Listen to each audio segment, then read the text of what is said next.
A mi derecha está la licenciada Teresita Rodríguez, que es la titular de este registro. Gracias por acompañarnos, Teresita. Gracias por la invitación. Y la licenciada Laura Ciancio, trabajadora social de este registro único de adopción. Gracias por acompañarnos. No, gracias a Laura, ustedes. bienvenidas ambas. Tenemos estadísticas que nos han compartido, que vamos a poder poner en el aire también.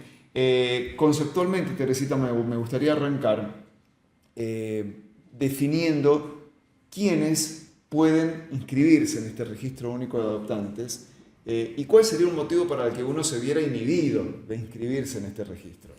Bueno, antes que nada, que toda la población sepa que se pueden acercar al registro de adopción para conocer cuáles son los requisitos para iniciar una solicitud, pero más que nada es desmitificar que no solamente los matrimonios se pueden presentar personas solteras mayores de 25 años, de ambos sexos, se pueden presentar uniones convivenciales también, tanto de parejas hetero como de parejas igualitarias. Entonces es muy amplio el panorama de personas que se pueden presentar. Los requisitos son los requisitos elementales que necesita un juez para poder evaluar y decir esta familia es apta o no. Requisitos de identidad, DNI, partidas de nacimiento. También toda esta información está en el micrositio web de la página del Poder Judicial. Dentro de los organismos está el organismo que es Registro Único de Adopción. Allí van a encontrar toda esta información detallada, números de teléfono. Nosotros les vamos a dejar también folletería que expresa claramente y en forma muy sencilla quiénes se pueden presentar, ¿sí?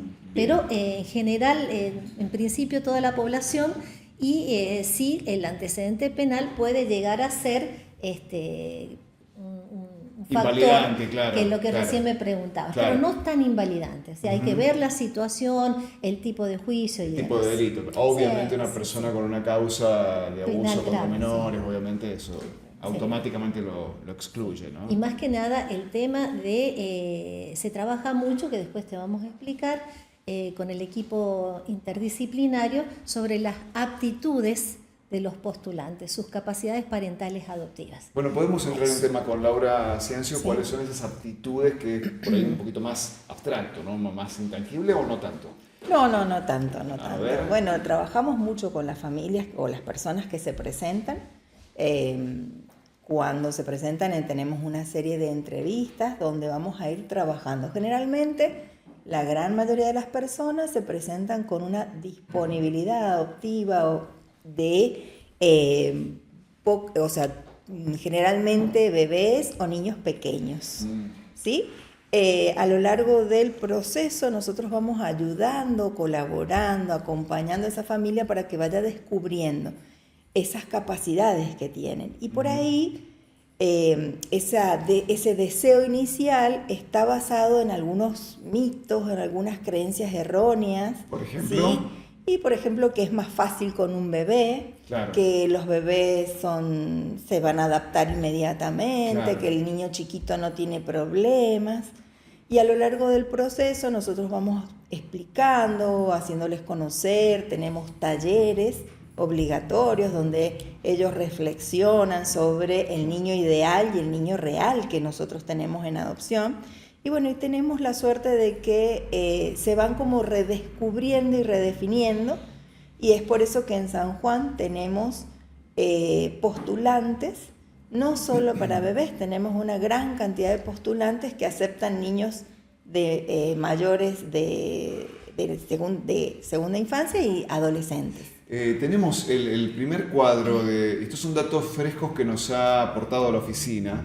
Esto está entiendo al día, ¿no? Fíjate, este es el cuadro número 1, Virgi, que cita una cantidad de 127 inscriptos. Y fíjate en el gráfico de barras, ese que tenés en pantalla, se ve obviamente las barras con la mayor concentración de aspirantes, de familias adoptantes, a medida que menor es la edad de los chicos, ¿no? Y después cae marcadamente, ¿no? Cuando ya se pasan los 5, 6, 7 años. Esto sucede porque está también esa idea de que un chico de mayor edad tiene historia, Sí.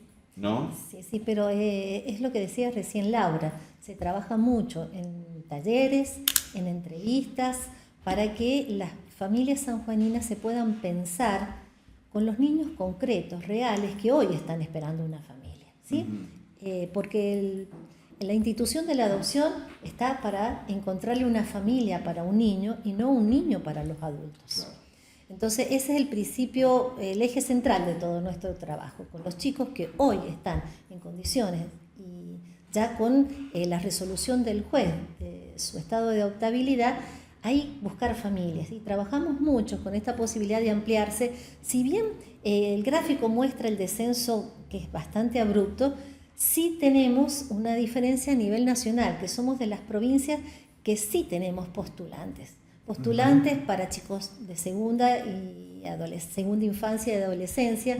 Hay postulantes para grupos de hermanos. En el país hay un importante descenso de los otros registros de las provincias en cuanto a aceptar más de un niño. Claro. Son diversos los motivos, pero focalizarnos en que San Juan tenemos esta apertura a hermanitos e incluso a niños con patologías simples, no complejas. Para patologías complejas están las convocatorias públicas, Sí. que son conocidas. Sí. En unos meses o en unos días quizás sale una nueva convocatoria para una niña que está esperando. Estamos esperando la resolución de la jueza y también se va a buscar familia no solamente dentro de los inscriptos, sino de todas las personas que se quieran postular, ¿sí? Acá Teresita habla de las familias que están inscritas para chicos de segunda infancia y de adolescencia. Mira, tenemos 10 expedientes, 10 familias para chicos de 13 años, 7 familias para chicos de 14 años, 4 familias que dicen yo quiero adoptar un chico de 15, 3 familias para chicos de 16, y esto es lo más llamativo, una familia para un chico de 17 años o una chica de 17 años, que está en el último año antes de cumplir la mayoría de edad, ¿no? Sí. Y aún así hay una familia que dice, mira, yo quiero hacerme cargo, con lo cual uno debe presumir, no sé, corregime, Laura, pero esa vinculación trasciende la mayoría de edad, ¿no? Exacto. Es darle una familia para acompañarlo en la vida. Exacto, y es otra mirada de la adopción, porque una familia que recibe un chico de 17 años necesariamente tiene que abrazar la historia de ese chico y acompañarlo en cómo lo va a seguir, cómo va a seguir transitando su vida, aparte, pero sí, y son procesos diferentes, pero muy lindos, muy donde el equipo, nosotros te cuento un poco, trabajamos en 2 etapas, digamos, ¿no? En la primera es ayudando a los papás, las mamás, a estos postulantes que quieren ser papá y mamá, a redescubrirse, a descubrir sus capacidades. Y en la segunda etapa ya, cuando el juez define, ¿sí?, que el niño o el adolescente va a ir a esa familia, tenemos lo que es el acompañamiento en el proceso de vinculación hasta la adopción plena. Entonces, en ese proceso nosotros trabajamos con el chico, trabajamos con los adultos, trabajamos con la escuela, con los psicólogos de parte de la familia, para hacer un acompañamiento integral y que se logre que ese chico quede en esa familia. Hay un tema que a mí la verdad que me ha impactado mucho y que por ahí lo hemos hablado con algún magistrado, y es el caso de los chicos que no logran, o las familias que no logran ensamblarse, ¿no? Y esto sucede, ¿no? Sí. Chicos que de repente son entregados en adopción y en el medio pasa algo, no se logra, y ese chico vuelve al hogar de tránsito o al hogar del Estado, ¿no? Sí. Por suerte son los menos, ¿sí? Por suerte son los menos. Y sí, porque en esto estamos hablando de personas, ¿sí? Y las personas nos pasa eso, que puestos en una situación no sabemos cómo vamos a reaccionar. Claro. Entonces puede pasar eso, y también pasa por el deseo del niño, ¿sí? El deseo del chico o del adolescente de ser adoptado. A lo mejor el adolescente, mientras está en residencia, expresa su deseo, pero llegado a la familia puede cambiar. Entonces es importante, es muy importante el acompañamiento desde el primer momento, ¿sí? Que las familias que se dejen guiar un poco. Nosotros tenemos una apertura, ellos tienen nuestros teléfonos, tienen el teléfono permanente abierto del registro, ellos pueden acceder cuando lo necesiten y lo deseen, nos llaman y nosotros los vamos a recibir. Teresita destacaba recién la disponibilidad de familias para adoptar grupo de hermanitos. Acá tenemos el gráfico de Torta, el segundo, Virgi, está ahí casi en mitades, ¿no? Sí. Casi en mitades, familias que dicen, mira, yo adopto uno, hasta uno, y otros que dicen, no, yo puedo adoptar más de uno. Sí. Eso responde mucho al trabajo en los talleres, al trabajo que se hace personalizado, porque las entrevistas son artesanales. No es la misma entrevista para una familia que para otra.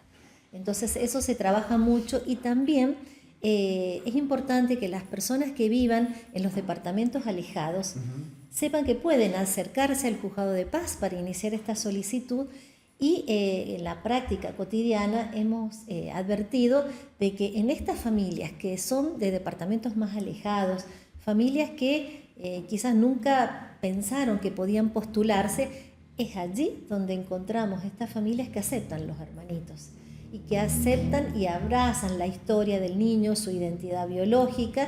Entonces es muy importante, a través de un acuerdo que la Corte de Justicia estableció a los juzgados de paz para recepcionar las solicitudes, y es el registro, el equipo, el que se traslada al domicilio, porque la situación económica actual no siempre les permite poder venir a las entrevistas a Capital. Claro.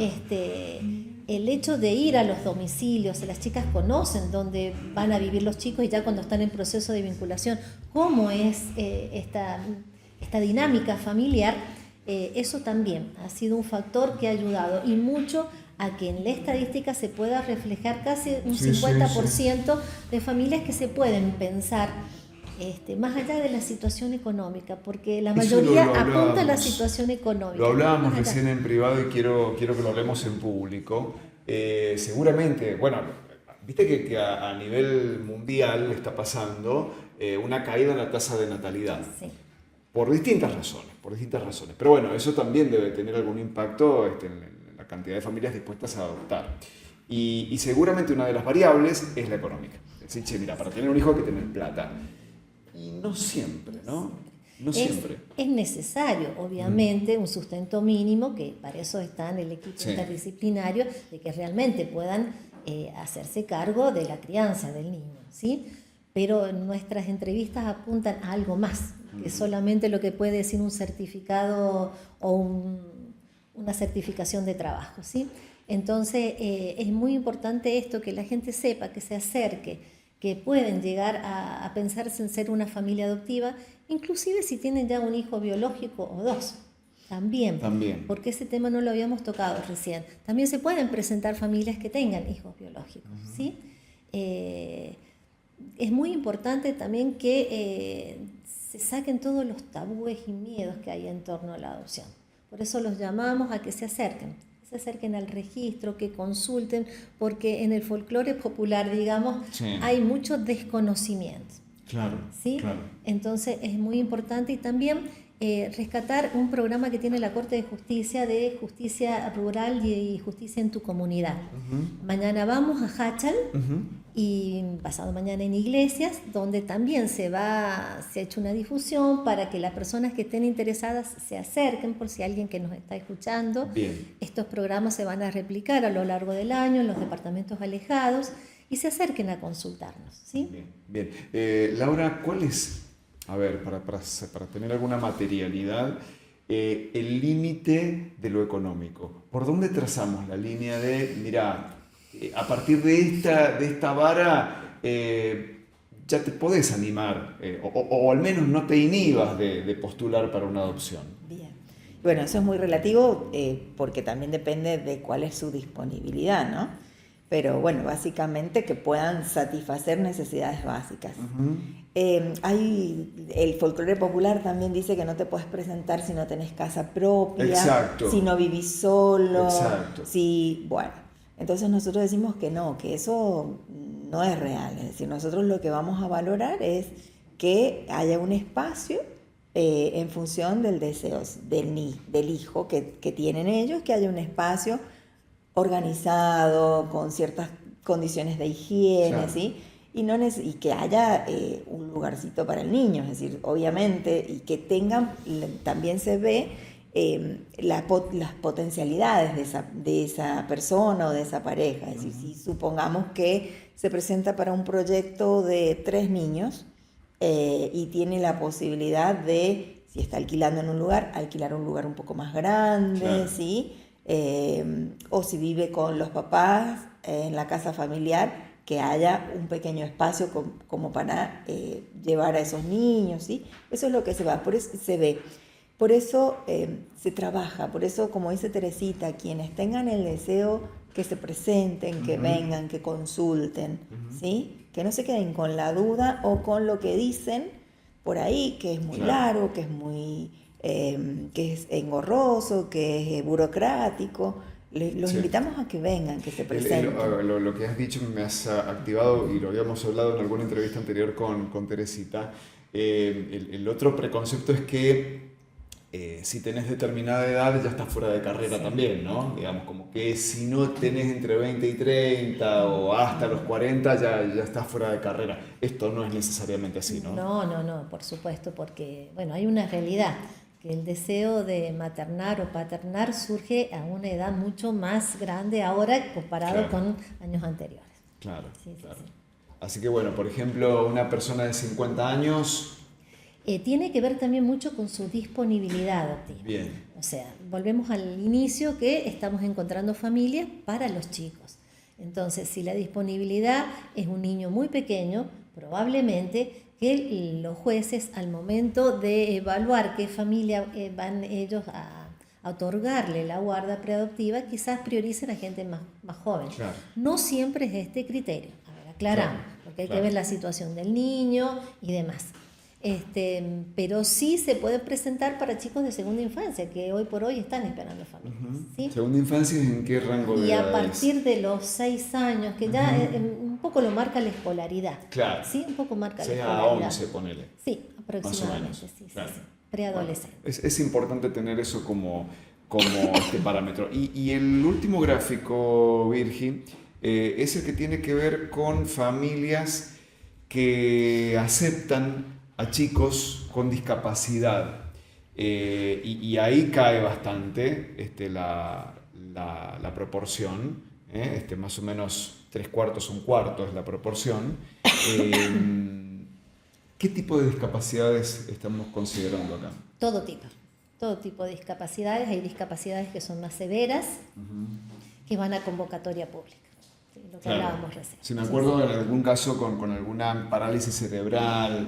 Exactamente, Sí, ese tipo. Son casos muy, muy agudos, ¿no? Exacto. Pero luego hay discapacidades más, ¿cómo diríamos? Comunes, si querés. Estimulaciones que necesitan los chicos y demás, ¿sí? Eso se trabaja también, depende de cada caso. Por eso decíamos que es muy artesanal. Claro. Se buscan todos los recursos que tenga la familia, recursos externos. Claro. Sí, durante las entrevistas se le pide a las familias, a las personas que piensen en todos los niños que conocen, porque a veces no hablamos de discapacidad, pero hablamos de enfermedades que son tratables, de patologías leves, ¿sí? Por ejemplo, una diabetes. Una diabetes, un chico con diabetes, común. exacto, ¿sí? O que requiera alguna operación, por ejemplo, un piebot, que requiere una operación y un tratamiento kinesiológico y que no afecta para nada Claro. sus capacidades cognitivas, pero sí tiene una serie de tratamientos. Bueno, todas esas cosas nosotros lo trabajamos con las personas, porque bueno, uno dice discapacidad e inmediatamente uno que piensa, no. Entonces, hasta que se plantea... Es un desafío, ¿no? Exacto. Es un desafío. Exacto. Sí, y es muy importante mostrar al niño, o sea, no mostrarlo que lo vayan y lo conozcan, pero sí trabajamos en coordinación con las profesionales de residencia de dirección de niñez. Claro. Ellas hacemos reuniones donde les comentan a los posibles papás Claro. cuál es la realidad de ese niño, concreta. Claro. Esto es lo que hace, esto es lo que va a poder hacer, esto es lo que no va a lograr. Entonces, para que ellos piensen antes de iniciar la vinculación. ¿sí? Para evitar después la devolución del fracaso, que es lo que hablábamos recién. Claro. Entonces, bueno, cuando ven que el niño hace muchas más cosas que el diagnóstico médico lo dice, que asusta, ahí también... Y porque detrás de cada expediente hay una persona. Exacto. Básicamente, ¿no? Exacto. Hay seres humanos, hay un rostro, hay un temperamento, hay no sé, habilidades, hay un montón de cosas que... Como la vida misma. Mira, acá tengo en mis manos la folletería, la vamos a publicar en nuestra página web, en www.peladostream.com.ar. Están los enlaces acá. Caseros 390 Sur, primer piso Capital, ahí está el registro único de adopción, están los teléfonos, lo vamos reitero, a compartir en nuestra página web. Están todas estas preguntas que hemos ido abordando muy sencillamente expuestas, hay un código QR. Y bueno, básicamente tiene que ver con esto. ¿Por qué estamos hablando de esto en la jornada de hoy? Bueno, porque ha llegado a San Juan el director nacional de este registro único de adopción y están cumpliendo una serie de actividades compartidas, ¿no? Sí, en este momento él está en audiencia con los ministros de la Corte de Justicia.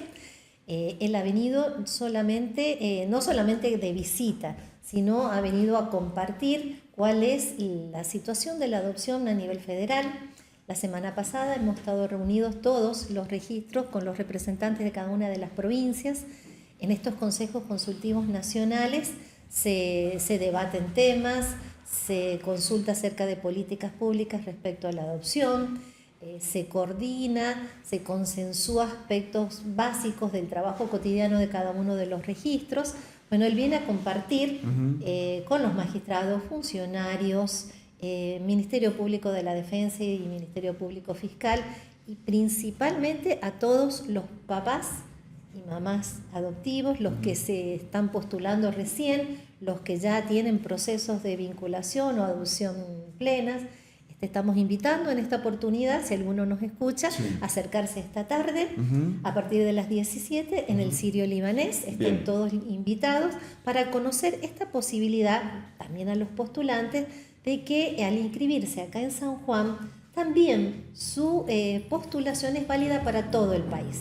Bien, atención con eso. Claro, pueden ser convocados por jueces de otras provincias. De hecho, hoy por hoy tenemos más de 7 vinculaciones de familias sanjuaninas con niños de otras jurisdicciones. En ese caso los chicos vienen a San Juan. Es un proceso, que se comienza primero con una pequeña audiencia que generalmente es virtual, donde el juez que está a cargo de estos niños entrevista a la familia y si decide que esta familia es la más indicada o más oportuna, les pide que se trasladen a la provincia donde están los niños. Ellos se trasladan, se conocen, inician un pequeño proceso de vinculación, que es muy intensivo obviamente, claro. pero si se dan las condiciones y se puede seguir avanzando, ahí el juez otorga una guarda con fines de adopción y ya se trasladan acá a San Juan y desde el equipo interdisciplinario del registro se hace todo ese acompañamiento y en este caso estamos muy vinculados con jueces de otras provincias, ¿sí? Eso es muy importante porque le abre el abanico de posibilidades a los postulantes. Laura, ¿hay casos exitosos de este tipo acá en San Juan? Sí, hay casos exitosos. Sí. Es más, tenemos un caso de un adolescente de 14 años que ya tiene su adopción plena y que la familia es reincidente, le decimos nosotros, y ha vuelto a postularse para un grupo de hermanos. Ah, mira. Y ese adolescente vino de dónde? Ese adolescente creo que vino de Chaco. De Chaco. De Chaco, sí, exacto. Okay. Y en este momento estamos trabajando Claro. otros casos, como te dijo Teresita, pero sí son exitosos, gracias a Dios.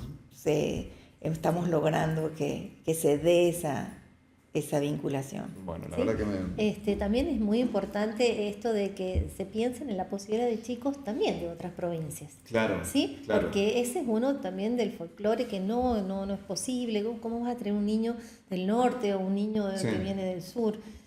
primero se trata a nivel nacional de agotar la región donde está ese niño, pero si no se encuentra familia, está esta red federal de registros, donde los postulantes de cada provincia también se ponen a disposición. A eso justamente ha venido el director nacional a comentar la cantidad de procesos exitosos que estamos teniendo, donde en su provincia de origen los chicos no encuentran familia, especialmente para los grupos de hermanos.